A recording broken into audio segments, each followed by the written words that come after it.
I was homeless on the street, sleeping in a cardboard box. I was nasty, stinking, and filthy.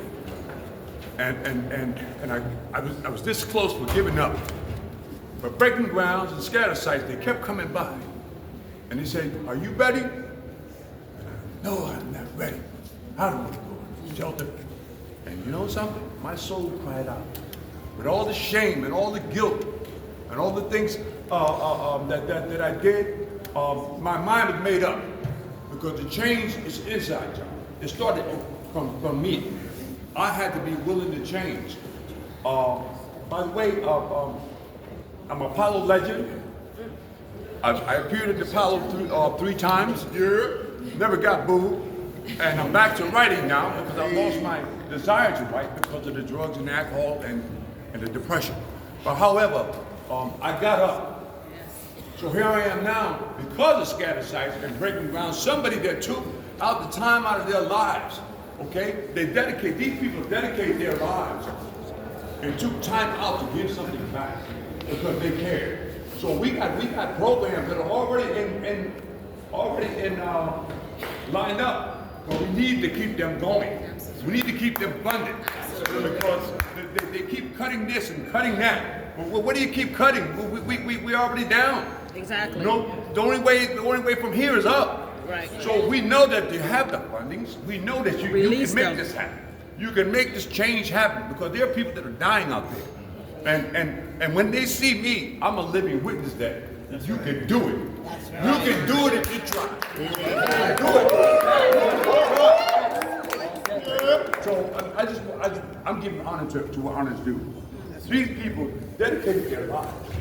This is why I'm here. Because they dedicated their lives for my life. So now I want to go door to door, face to face. I want to let them know, come on, man. Look at me now. Yes. You looking at a drug addict, looking at a dead man. But I'm not dead anymore. Amen. I'm back, so I want to give something. I close, I give honor to each and every one that are here, but keep on doing what you're doing because it's time to make that change. And we are the people who can do it. Yes, we are.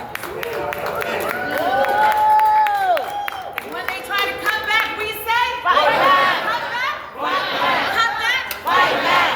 It is my extreme honor and privilege to bring up to the podium our next guest, Assemblyman Brian Cunningham, our true housing champion. He has come from the supportive housing world. He knows us. He is one of us. Now he's here in Albany, making sure that homes are here for everybody, that we're building and we're preserving homes. He was here yesterday on these steps talking about faith-based housing. He walks the walk and he talks the talk. And so with that, I would like to turn it over to my brother, Brian. Hey, Brian. Good morning, everyone. Good morning. Good morning, everyone. Good morning. Let me first say, on my way here this morning, I turned on New York 1 and was disturbed in my spirit because it's reported that 17 people died over our brutal cold spell. And that ain't right. 17 humans Yep. are no longer with us because of decisions we've made here in Albany and the federal government. Yes, that's right. That's right. As someone who comes from the nonprofit space, That's right. someone who spends a considerable amount of time working in housing services, both for underserved youth and for underserved adults, I know now what I didn't know then, that the money exists. It did. Yes. The money exists. We have a $260 billion budget, Come on. but we have families that are leaving New York at record pace. That's right. The money exists, It is. and we have families living on the streets in New That ain't York. right. The money exists when we have programs that can provide the vital services people need to get back on their feet, but we turn our backs. And that ain't right. So today, we don't just stand on the steps to advocate. We will knock doors on every building, in every door in this building, to make sure legislators get a clear message, including myself, Clear message. that we will not stop. We will continue to fight for every New Yorker, Every New making Yorker. sure the resources hit folks and everyone has the dignity of a place to call home. That's Thank right. you for being here today. Thank you for your fight You have reinvigorated my spirit to continue to go in that capital and fight for Fight, every single fight. dollar. About what does underfunded night shift housing look like? They were shaken to their core in their spirit from what they were told. So much so that they called the governor's office that night to say we need real investments in night shift. So I want to bring to the podium, I don't know if Sharif is here, if you could walk up please, to show that your voice has the power to change policy. Your voice has the power to make impact for lives, future lives of supportive housing. And I want to remind you, again, throughout history, that's the only thing that ever does. So it's important that we continue to speak out, even if our voice shakes. People need to hear what you have to say. You are the best advocate for the work that we do. And so with that, I would like to bring up Sharif. I understand you are here in the building. Let's give a warm applause for Sharif as she makes her way. Supportive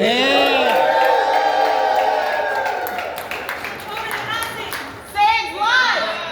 Supportive housing saves lives. Save lives! And how about that? And how about that? They were killing. All right, so we might be waiting for a little bit. Oh, she's here. Oh, she's here. Okay, great. All right, let's give her a round of applause. Yeah.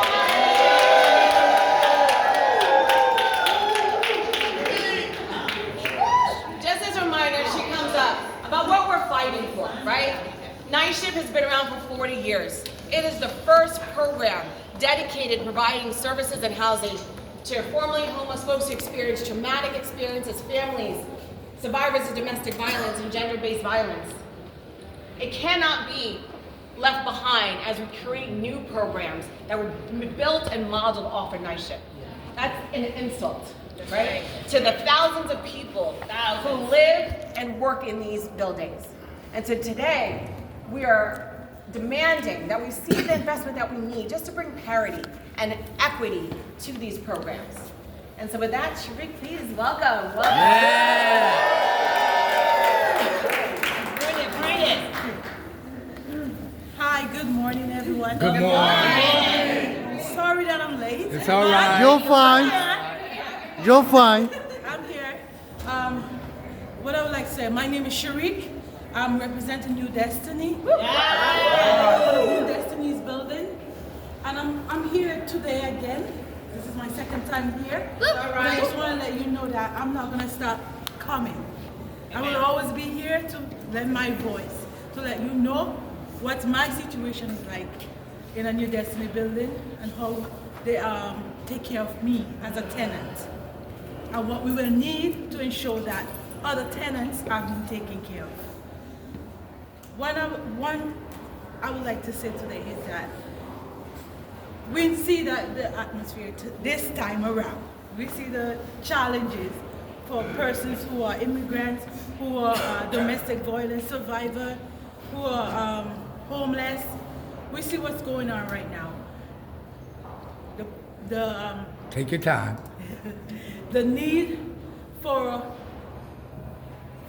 housing is very important, and the need for especially the housing that is provided by New Destiny is very important, because as a tenant like myself who came from a domestic violence shelter, I did not know much, and also an immigrant as that went into the New Destiny shelter, and the resources that they helped me to gain my financial independence and economic stability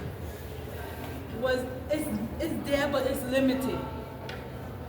We need you to come out. We need you as a representative for Take your time, baby. Take your time. I'm so sorry to Take your time, baby. I'm rushing now. No, you're right. You got it. I'm just trying to come kind of anxious because I was rushing, but I just need you to understand that the affordable housing, Take your time, baby. let me We go. How about that? You're telling us supportive housing? Save lives! Housing? Save lives! Thank you. I needed that. Okay, but as I stand here, as I get myself together, but with all honesty, there's a lot going on around us at this time with ICE, with immigrants, and we know some of these housing helps immigrants, and they also help survivors of domestic violence. And the supportive housing comes in where we get help with our mental, help with our security, help with our, just to feel comfortable, feel at peace, and get the resources that we needed to become financially and economically stable. Yes. And if these supported housing does not get the adequate funding, this program can assist each client or each person that enter their establishment to become economically stable, in which you need us to be. But if you do not see the need for all this right now, we need that finance, we need that help, we need that, so I could get a good lawyer if I need a lawyer. Housing work got great lawyers. If I need a mental health coordinator, I need that. If I need assistance with my son healthcare or childcare, that I could get assistance or the resources to find assistance, that I have someone who could stand there, my coordinator at my building knows what it feels like, and knows, because she lived that life, and then she come up to show us how to get ourselves together and dig ourselves out from the right.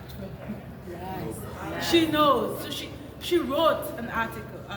Actually, she wrote an essay indicating the need for supportive housing and for domestic violence survivors. There's not enough push for help for domestic violence survivors. We are out here battling by ourselves at times. We still have to be going to court all the time with our abusers. We have to always be fighting. We always have to try and find our own resources elsewhere because there's not enough funding for them to help us. But I do hope that you get my message today, even though it's a little rush, a little anxiety was with it, but I hope you get my message. We got it. You got it, right? I got it. I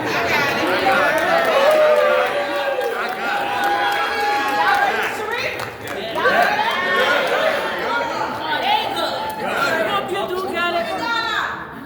Thank you. And I do hope you understand that all of us are here today, not just because we want to be here, but because we want you to understand the need for these funding. And look at me. I'm one of the proud And you're still beautiful. recipient of your funding, the last funding. I got help with when I was back up with rent, I got help. When my apartment flooded, I got help. But the only thing that is needed now is for us to get proper security, proper personnel to help us, proper social worker, proper mental health, just these proper persons that help facilitate these supportive houses. Those are the things that we need, and we need more funding. Yes. We need more funding. Yes, we do. I'm finished now. Thank you guys for having me. Supportive housing. Supportive housing. Supportive housing. And how about that? So I just want to thank everyone. You know, we've heard from tenants, we heard from Sharif, we heard from James, we heard from Clifton, we heard from our legislators. There's a lot going on. More folks wanted to be here with us. They had hearings, they had session, but they're here with us in spirit. But most importantly, we need them to be doing this on the floor and voting for these investments, right? Yeah. We said supportive housing. Save lives. But it cannot run on good intentions. Exactly. We have to be clear about what we're asking for in this budget. And so again, we are calling for a $62.1 million investment in night shift to stay stabilize nearly 10,000 homes. Yes. We are calling for increased funding in the Homeless Housing Assistance Program to preserve and create new housing. We are calling for a targeted inflationary increase because, as Sharik had said, we have to pay people what we owe them, the people who are our godsend and protecting our tenants and our neighborhoods and our families. These are not new asks, but they are necessary ones, and they are achievable. As Washington wavers, New York must lead. We have to lead with courage, we have to lead with compassion, and we have to lead with investments that match our values. Because when we fund supportive housing, we don't just balance budgets, we protect and save lives. That's So right. thank you so much for standing with us. Let's take this message to every single office, every walkway, every funding administration, until they do right by the supportive housing community. Let's keep fighting, because when we fight, we win. When we fight, we win. Thank you so much, everybody.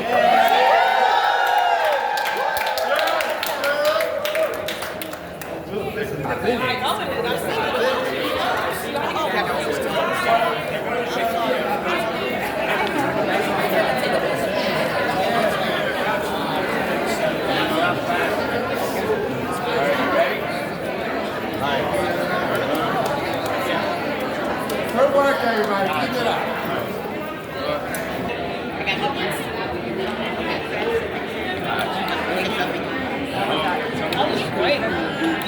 So you mean, do you have your meeting on this? Excuse me. Hi. Ginawa ni mong electoral pressure. Okay. Let me get my purse. Ay, may unya.